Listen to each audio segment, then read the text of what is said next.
तो फिर कैसे हो, कैसी जा रही पढ़ाई, सही जा रही है? लगता तो नहीं है, कोई ना कोई प्रॉब्लम्स आ रही है ना, जिसकी वजह से तुम अपना काम नहीं कर पा रहे। अब रह भी आखिर 3 दिन नहीं है, लेकिन हमारी हर वीडियो का क्या रूल रहा है, यही ना, आपकी तमाम प्रॉब्लम्स चाहे क्लास 11 वाले बच्चे हो या 12 वाले बच्चे हो, उन्हें सोल्व किया जाता है। तो इस वीडियो में भी जो आखिरी दिन रह गए हैं एग्जाम से पहले, उनकी तैयारी के लिए ना जो प्रॉब्लम्स है उनका कंप्लीट सोल्यूशन दे रहा हूँ। हाँ ना, बच्चों के लिए जो प्रॉब्लम आती हैं वो भी इकट्ठी की हैं जो उनको आखिरी दिन में आ रही होती हैं। और हाँ, माई सेल्फ तो अब्दुल्ला मुगल, लेकिन इस वीडियो में मेरी बात नहीं होगी, तुम्हारी बात हो रही होगी।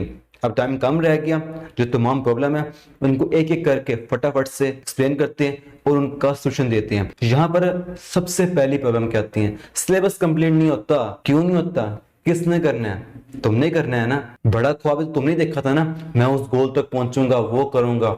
किसी ने क्या खूब बात कही है, जब सो रहे होंगे सारे, जब सो रहे होंगे सारे, तब भी तुझे रात जाके पढ़ना होगा।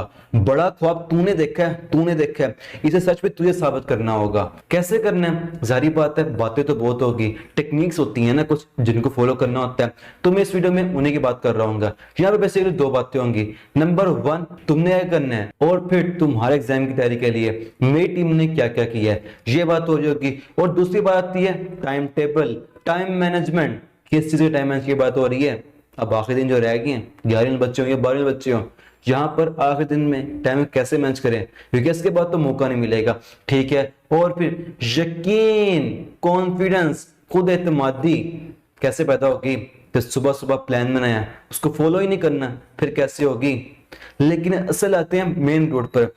होता क्या मसला, टूटता क्यों कॉन्फिडेंस? इस वजह से ना, सिलेबस कंप्लीट नहीं हो रहा, टाइम मैनेज नहीं हो रहा। यानी मेन प्रॉब्लम क्या है, वो ही जो ऊपर वाली है। जब वो सॉल्व हो जाएंगी, फिर यकीन कॉन्फिडेंस अपने पैदा हो ही जाएगा। ठीक है, अब ऊपर वाली जो बातें हैं उनकी बात करते हैं। सबसे पहली बात आती है सिलेबस कंप्लीट नहीं होता।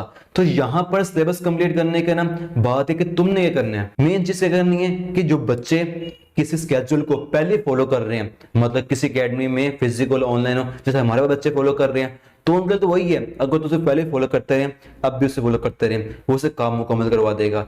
लेकिन जब मेजोरिटी होंगे, कितने परसेंट, कम से कम 95%, उनके लिए अभी भी स्टार्ट करना है कि प्लान तैयार करना है। कुछ लोगों ने रिवीजन करनी होगी और कुछ लोगों ने अभी सिलेबस तैयार करना होगा। वो कैसे करें? यहाँ पर बेसिकली आपने अपने टाइम को 3 पार्ट्स में डिवाइड करना है। कितने पार्ट्स में? 3 पार्ट्स में। चाहे वो क्लास 11 बच्चे हों या 12 वाले बच्चे हों। 12 वाले के बाद आता है कम से कम 20-25 दिन होंगे, 11 बच्चों के बाद होंगे आपके पास 20 दिन ऐड कर ले उनके एग्जाम के, तो बन जाएंगे 40-45 डेज बन जाएंगे 11 और 12 बच्चों के लिए। करना क्या, अपने टाइम को जितने भी डेज हैं 3 पार्ट्स में डिवाइड करना है। तो यहां पर 3 पार्ट्स में डिवाइड करना है और 3 रूल को फॉलो करना है, जिसमें किसी भी रूल पे कॉम्प्रोमाइज नहीं करना। 3 पार्ट्स में डिवाइड करके करना है। यहां पर आपने करना है नंबर 1, जो आपके पहले 2 पार्ट्स होंगे उसमें अपना सिलेबस कंप्लीट करना है। यानी जो कुछ भी रह गया, जिस पे बुक का रह गया, वो उसे कंप्लीट करना है। कैसे करना है? एक दिन में एक बुक ही करनी है। हम किसी स्केड्यूल को फॉलो करते हैं, वहां भी ये होता है ना, आर्टिस्ट एक बुक है, उस दिन उसी बुक का काम करना है। तो आपने करना है एक दिन में एक बुक ही करनी है। अभी क्या करना है? याद करना है जो कुछ नहीं पहले तैयार हो सका, अभी करना है ना। ना ये नहीं करना कि जो मुझे चीज तैयार नहीं हो रही मैं कर लूंगा वैसे 1 मिनट पहले, वहां ऐसा कभी भी नहीं करना। वहां सिर्फ और सिर्फ सब कुछ आपने याद करना है, जो रिवाइज करना है वही करना है। ये था रूल नंबर 1 कि जो हमारे पास हो गए 2 पार्ट्स टाइम के। यानी अगर हम 12 बच्चे हैं, उनके बाद 2 वीक्स बन जाते हैं, जो हो जाएंगे 11 वाले बच्चे, वो सब डिवाइड कर लेंगे। जो तीसरा पार्ट होगा वो सिर्फ और सिर्फ किसके लिए? रिवीजन के लिए। वहां पर करनी ही रिवीजन है, मेन चीज है। क्योंकि मैं आपको एक बात बताऊं, सिलेबस को एक बार कंप्लीट करना कोई बड़ी बात नहीं है। बड़े बच्चे जो होते हैं 300 लाइन के, उनसे पूछो सिलेबस कंप्लीट था, क्या नहीं किया? रिवीजन ने की, नंबर कट्टे उस चीज के हैं। जब वहां जाके बोल गया तो फिर क्या फायदा एक बार पढ़ने का? भी रिवीजन कभी नहीं छोड़नी। ये तीसरा पार्ट किस चीज का है? रिवीजन का है, चाहे वो 11 बच्चे या 12 बच्चे। और नंबर 3 रूल, वो कभी भी नहीं कॉम्प्रोमाइज करना। क्या? प्रैक्टिस, लिखना, लिखने की प्रैक्टिस। एग्जाम क्लास 11-12 के हैं, या नंबर उतने ही मिलने हैं जितना लिखा होगा, इसको कभी कॉम्प्रोमाइज नहीं करना। ये 3 रूल हैं, आखिर टाइम में इन्हें फॉलो करना है। हर रोज एक बुक का काम करना है, 2 पार्ट्स में सिलेबस कंप्लीट करना है, तीसरे पार्ट में सब कुछ रिवाइज कर देना है, जो कुछ रह गया उसे रिवाइज कर देना। और जब आखिरी दिन रह जाएंगे, वहां पर जाकर दोबारा से रिवीजन हो जाएगी इंपॉर्टेंट क्वेश्चन की। ये सारा टाइम टेबल था, वो सिलेबस कंप्लीट करने का तरीका था, जो आपने फॉलो करना है। अब बात आती है कि मेट टीम ने क्या किया। तो यहाँ पर मैं आपको हर बार वही बात बताता हूँ, अब भी बताऊंगा। क्लास 9 से लेकर 12 तक मेन बात है, आपको अपनी तैयारी के लिए ना एक सिस्टम चाहिए होता है, जिसमें 11 12 तो क्या ही बात है, इसने आपका डिसाइड करना फ्यूचर, आप आगे किस फील्ड में जाएंगे, क्या कर रहे होंगे, क्या नहीं कर रहे होंगे। और मेरी टीम ने इस प्रॉब्लम को सोल्व करने के लिए वही आपको पहले ही बताया, अभी बता रहे अज़म बैच तैयार किया। 11वीं और 12वीं की कंप्लीट तैयारी करवाई जाएगी। मेन चीज क्या होती है यहाँ तैयारी के लिए, सिस्टम मुकम्मल है इसका। यहाँ पर मेन चीज होती है नोट्स है, भी आपको मिल रहे होंगे, और बाकी तमाम चीजें पढ़ लेना, ज्यादा बात नहीं करेंगे क्योंकि पेपर बिल्कुल करीब है अब यहाँ पर। इसके मतलब तमाम बातें ना इसी वीडियो के डिस्क्रिप्शन में आपको मिल जाएंगी, वहां पर जाकर आपको नंबर मिलेगा टीम का, और वहां पर आप करेंगे मैसेज, और आपको इसके मतलब कंप्लीट डिटेल मिल जाएगी, क्या क्या मिल रहा है उसको ज्वाइन करने का सिंपल तरीका मिल जाएगा। और फिर नंबर 2 बात आती है सबसे जरूरी चीज, अब आपको मिल रहे होंगे YouTube पर 6 टाइप के वीडियोस। मेरी टीम में ना वीडियोस निकालनी है 11वीं 12वीं बच्चों को हेल्प करने के लिए, कि उनके सारी जो प्रॉब्लम है उनको सोल्व करने के लिए, जो उनको आती है सिलेबस तैयार करने के लिए। मेन चीज होती है यहाँ पर यही है ना, वो 6 टाइप के वीडियो मिल रही होंगी। वो कौन सी होंगी? क्योंकि हमने एक बात बनी थी, एक बात पढ़ी थी, वो क्या थी कि दुनिया में सबसे बेहतर वही शख्स है जो दूसरे के लिए एज अ सोल्यूशन बनता है, उनकी प्रॉब्लम का सोल्यूशन बनता है। तब भी यहाँ पर आपके लिए मुकम्मल जो आते हैं सिलेबस कंप्लीट करने की प्रॉब्लम्स, उनका सोल्यूशन मिल रहा होगा। 6 टाइप के वीडियो आ रही होंगे। नंबर 1 पे क्या आएंगे, जो बच्चे कहते हैं क्वेश्चन का सोल्यूशन आएगा, मतलब किसी बुक का कोई क्वेश्चन जो बच्चों को आता है उसका कंप्लीट सोल्यूशन आ रहा होगा। जैसे हम बात करते हैं उर्दू में कर लें तशरीह होगी 11वीं 12वीं की उर्दू, उसके बाद इंग्लिश में कर लें पोएम से क्वेश्चन आ गए, हीरो से क्वेश्चन आ गए, वहां आता है शॉर्ट क्वेश्चन का मसला तैयार कहां से करने, मतलब कंप्लीट सोल्यूशन होगा। क्या वीडियो आ रही होंगी। अगर हम बात कर लें साइंस सब्जेक्ट की, वहां पर जो बच्चे बात करते हैं, यहाँ पर एक ये आ रही है जो आ रही होंगी शॉर्ट वीडियो, किसकी? लॉन्ग क्वेश्चन की और शॉर्ट क्वेश्चन की, जो इंपॉर्टेंट होते हैं उनकी होंगी 10-12 मिनट की छोटी वीडियो, जिसमें क्वेश्चन बताए जा रहे होंगे। जो पहले वीडियो थी वो किस चीज की थी? सिर्फ क्वेश्चन बताए जा रहे होंगे, वो अभी आ रही होंगी। उसके बाद जो मेन चीज है वो गेम चेंजर है, वो क्या? Lecture, complete lecture.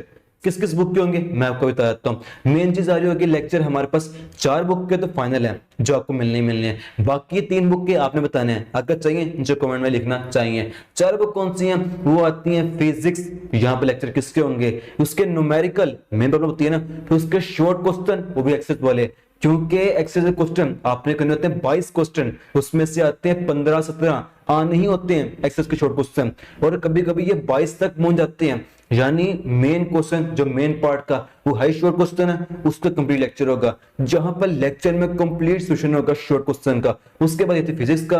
अब बात है केमिस्ट्री, अगर 12वीं केमिस्ट्री है तो ऑर्गेनिक मेन वर्जन होता ही हुआ है, यहाँ पर 70 से 80 नंबर का पेपर आ रहा होता है ऑर्गेनिक से, उसका कंप्लीट सोल्यूशन होगा, और बाकी उसके शॉर्ट क्वेश्चन वगैरह होंगे, उनके लेक्चर होंगे। ये था अगर 11वीं बच्चों की बात कर लें केमिस्ट्री की। अब उसके बाद नेक्स्ट बुक होगी बायोलॉजी, क्योंकि बेसिकली हमने एफएससी प्री मेडिकल की थी, उसके बाद एमडी कैट जो बाकी साइकिल चलता है मुकम्मल वो था, उसके बाद ये फिर उससे हम करवाएंगे बायोलॉजी। हम ये बुक क्यों करवा रहे हैं, मतलब मैं ये बुक क्यों करवा रहा हूं, इस वजह से क्योंकि इन्हीं बुक्स में तो फुल नंबर लिए थे, तभी तो मैं बात कर रहा हूं। मैंने कंप्लीट लेक्चर दूंगा आपको, और लेक्चर कंप्लीट गेम चेंजर होगा। ये किन रूल को फॉलो करके मैंने खुद लिए थे, और आप भी उन्हीं रूल से फॉलो करके नंबर ले सकते हैं। यहां पर ये होगा। उसके बाद जो नेक्स्ट बुक आ रही होगी इंग्लिश, चाहे कोई साइंस का बच्चा है या आर्ट्स का बच्चा है, पेपर इंग्लिश हमें देना है, सबको होती है प्रॉब्लम इसमें। और बच्चों की जो होती है सेपली वो आई इस बुक में मेरी होती है। इस लेक्चर को देखने के बाद ही ऐसा सोल्यूशन मिल जाएगा उन्हें कंप्लीट, सेपली तो भूल जाओ, जो होगा फुल नंबर लेने वाले लेक्चर होंगे। इंग्लिश के आ रहे होंगे, किस चीज के होंगे? शॉर्ट क्वेश्चन के। मेन प्रॉब्लम होती है इंग्लिश में शॉर्ट क्वेश्चन की, उसके लेक्चर होंगे। उसके बाद आ जाता है हमारे पास जो बाकी 3 बुक हैं, ये आपने बताना है कौन कौन सी बुक आती है। नंबर 1 पे आती है अल कुरान, लेक्चर इनके कंप्लीट लेक्चर होगा इनका। उसके बाद है इस्लामियत और पाक स्टडी, इन 3 के लेक्चर भी हो रहे होंगे। अगर आप कहेंगे मतलब इन 3 के लेक्चर आप अगर कमेंट में करेंगे यस वी नीड, कि हाँ हमने भी तो पेपर देने हैं इन बुक के, हमें भी तो इनकी प्रॉब्लम आती है, हमें तो इनका सही सोल्यूशन, तो उनके लेक्चर कंप्लीट मिल रहे होंगे। ये आपके 3 लेक्चर थे, ये नंबर 3री वीडियो थी। और उसके बाद जो वीडियो आ रही होंगी scientific technique, topper tips, exam tips, वो कौन से रूल होते हैं जिसको फॉलो करते हैं आपकी तरह बच्चे, एग्जाम वाली टेक्निक्स होगी, लिखते कैसे होते पेपर वो टेक्निक्स होगी, प्रेजेंटेशन टेक्निक्स होगी, इनके मुकम्मल आ रहे होंगे वीडियोस जो साइंटिफिक रूल्स पे होंगे, ये आ रही होंगी, ये बीच में सबसे आ रही होंगी, ये आ रही होंगी नंबर 4 टाइप की वीडियो जो बच्चों को जरूरत एग्जाम में। नंबर 5 वीडियो आ रही होगी आपके पास शॉर्ट्स आ रहे होंगे, शॉर्ट किस चीज के आ रहे होंगे? टिप्स हो रही होंगी, चंद सेकंड के शॉर्ट्स आ रहे होंगे, हर रोज रेगुलर बेसिस पे आ रहे होंगे, वो आपकी आ रही होंगी एग्जाम में अच्छी प्रिपरेशन के लिए। और उसके बाद आता है नंबर 6 पर वही जो हमारे यहाँ मशहूर ज़माना है, लेकिन ये वो नहीं होगी बल्कि कंपटीशन होगी। वो क्या, इंपॉर्टेंट क्वेश्चन जिसे हमें कहते हैं गेस्ट पेपर कहते हैं, मेन चीज होती है इंपॉर्टेंट क्वेश्चन, वो कहते हैं मतलब लास्ट डे प्लान, आखिरी घंटे में से क्या क्या तैयार करें कि हम एग्जाम में जो मेन चीज होती है वो कर लें। क्योंकि किसी बच्चे ने साल तैयारी की है ना, अब आखिरी घंटे ज़ाया कर गया ना, तो फिर तो नहीं नंबर आते। क्योंकि टॉपर बच्चा होता ही है, वो जानता है उसने आखिरी घंटे को कैसे यूज करना है, जिससे वो एग्जाम में उसके नंबर अच्छे आ रहे होते हैं। वो आपको मुकम्मल वहां पे मिल रहा होगा, प्लान मिल रहा होगा जिसमें फाइनल कैसे होते हैं, इंपॉर्टेंट क्वेश्चन होते हैं, वो कंप्लीट प्लान मिल रहा होगा कि कैसे अब लास्ट टाइम में तैयारी मुकम्मल करनी है। ये चीज आपकी वीडियोस है। अब उसके बाद एक और वीडियो आती है जो है मेन है, तो इसका प्लान करें बट उसके लिए आपको कमेंट करना पड़ेगा। वो क्या होगा, मतलब आपके पेपर में छुट्टियां हैं, किसी में 3 है, किसी में 2 छुट्टियां ऐसे पेपर में हैं, तो उनसे पहले हुआ करेंगे लाइव लेक्चर। ये आते हैं, अभी प्लान कर रहे हैं इसके बारे में, सिस्टम बनाना पड़ता है मुकम्मल, ये छोटा मोटा काम नहीं होता। इसके बाद प्लान कर रहे हैं आपको, फिर ये भी अगर मिल रहे होंगे, उम्मीद है ये भी हम देंगे। ये आपके फिर लेक्चर थे कंप्लीट तैयारी के लिए, तो फिर सब्सक्राइब लाजमी बनता है, आप ही को फायदा होगा इसमें। लेकिन मैं ये नहीं कहूंगा कि लाजमी करो, चैनल सब्सक्राइब करो, वीडियो को लाइक करो, लेकिन हाँ ये बात लाजमी याद रखना, इस वीडियो को शेयर जरूर करना है। अब भी कहता हूँ, आगे भी कहूंगा, तमाम वीडियो में कहूंगा, शेयर करने से ही ये वीडियो लाखों लोगों को फायदा देगी। कितनी इंपॉर्टेंट वीडियो है जिसमें मुझको प्लान दिया गया आखिर टाइम में करना क्या क्या नहीं करना। तो फिर तब तक के लिए फीमान अल्लाह, मैं अब्दुल्ला मुगल तुम्हारे गोल्स को सपोर्ट करता हूँ।